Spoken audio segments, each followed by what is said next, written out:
I seen a tweet from you that said that you don't want to die, and I was wondering, are you actually afraid of the concept of death, and like, what do you think happens when we cross over? I'm not really afraid of death, but at the same time, it, the the tweet wasn't the entirety of what I meant. I kind of left it open for interpretation. Hmm. Um, but I don't want to die and have nothing left behind. I don't want to die and just be another, number. You know what I mean? I don't want to die and just be another person that came and went. Because I feel like that's how majority people are. Yeah, Um, I'm not scared of death. I've come close to it plenty of times in my life, so I'm not really scared of death. I'm just I'm scared of dying and not having anything to leave behind for people to remember me by, yeah, basically a good or legacy, bad. basically. Yeah, What do you think happens when we cross over? to be honest, there's a lot of things that could happen. I don't really know.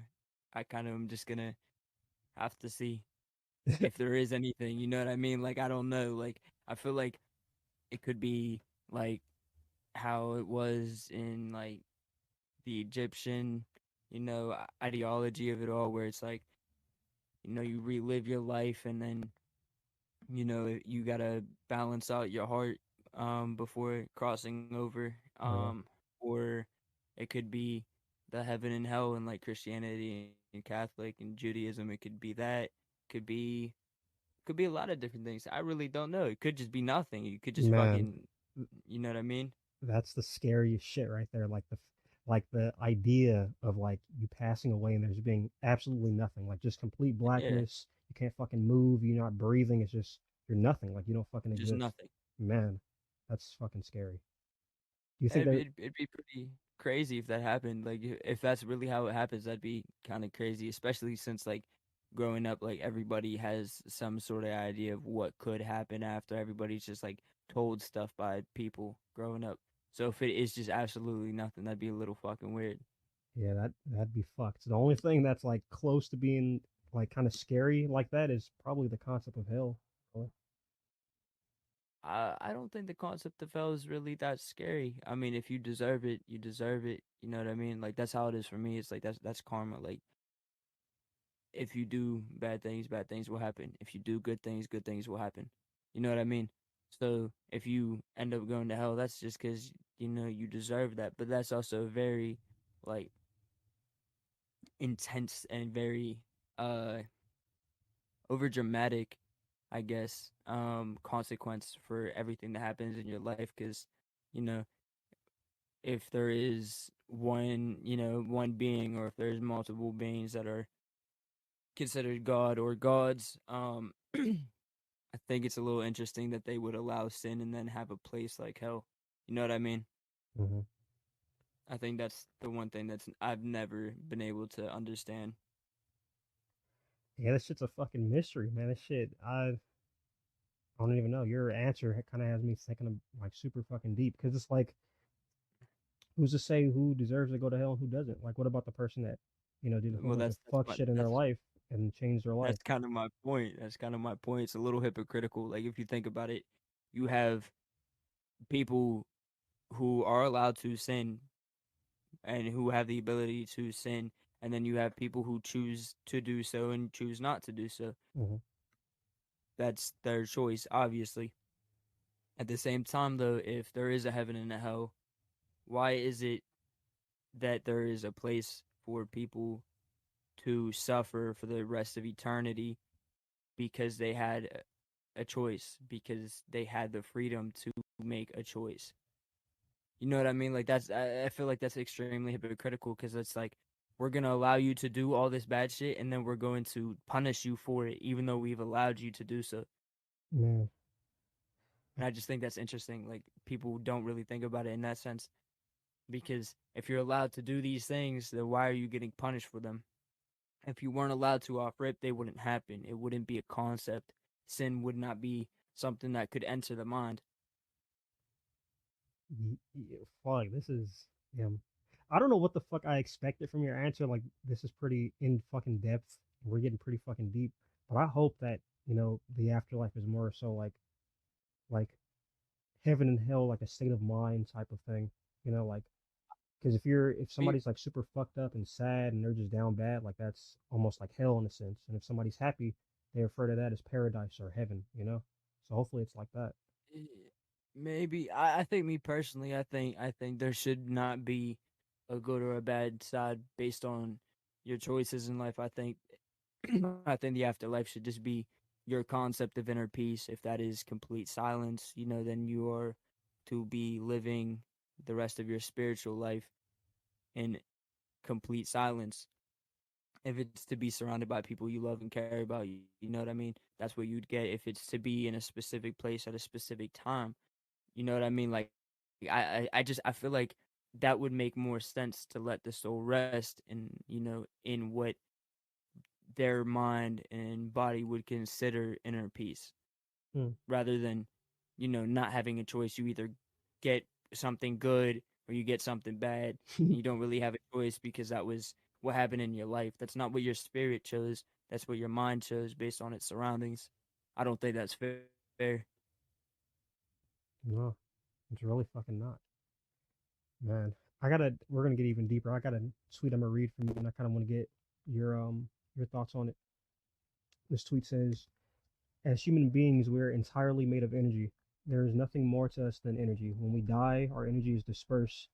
There's no afterlife. There's a constant circle we live and cycle through: energy, growth, death."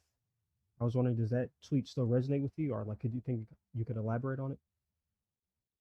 Um, I mean, once again, the afterlife thing, like I said, I don't know because I don't know. I do Hmm. know that our bodies and our souls and our minds, we feed off of energy. We also feed others with our energy. You know what I mean? Like if you got one person that's depressed in a room full of happy people, that depressed person is going to stand out, Yeah. and it's going to completely change the vibe. If it's vice versa, you know what I mean? If you're in a sad place and that person's happy, they're going to try to make other people happy, and that's going to spread that type of energy, and it's going to disperse into each person, and they're going to kind of uplift or you know go down. And in my opinion, when you die, it's the same situation. You know what I mean? Your energy, and that's why I was speaking on soul rather than kind of just your whole person. I think when you die, your energy gets dispersed, so you either go back into the earth to feed the life cycle in the sense where you go into, I don't want to say turn into plants because I don't think people can, you know what I mean, but Hmm. like your energy feeds the earth, whether in good way or bad way. I think typically it would just be a better way, because you would be focusing, like your energy would be focusing on um healing, Yeah, I something guess, positive. at Yeah. that point.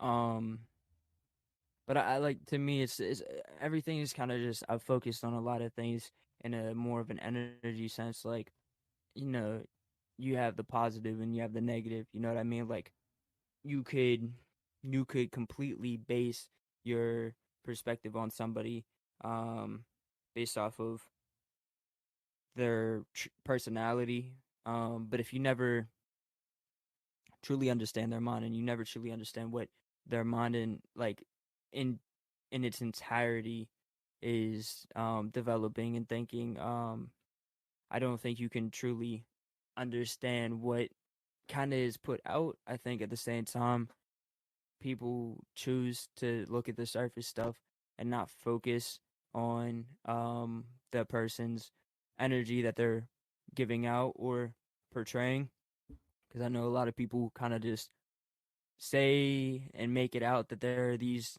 light-headed person or light-hearted person. I mean, and they're not, and then vice versa. But I think at the end of the day, it's just all energy. You know what I mean? Like that shit's circling. Like you have to have energy to do anything, whether it is positive or negative. It's gonna bring you down, bring you up. That's how you walk. That's how you feel sad.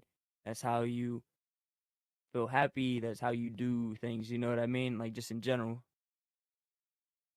That makes a lot of sense. We were kind of talking about karma and stuff like that. Do you think that? we bring karma with us from our past lives as well, or like how do you think this shit works? Um, I don't know. I mean, I really don't. I think I think the whole concept of karma is just something that you should live by for the most part.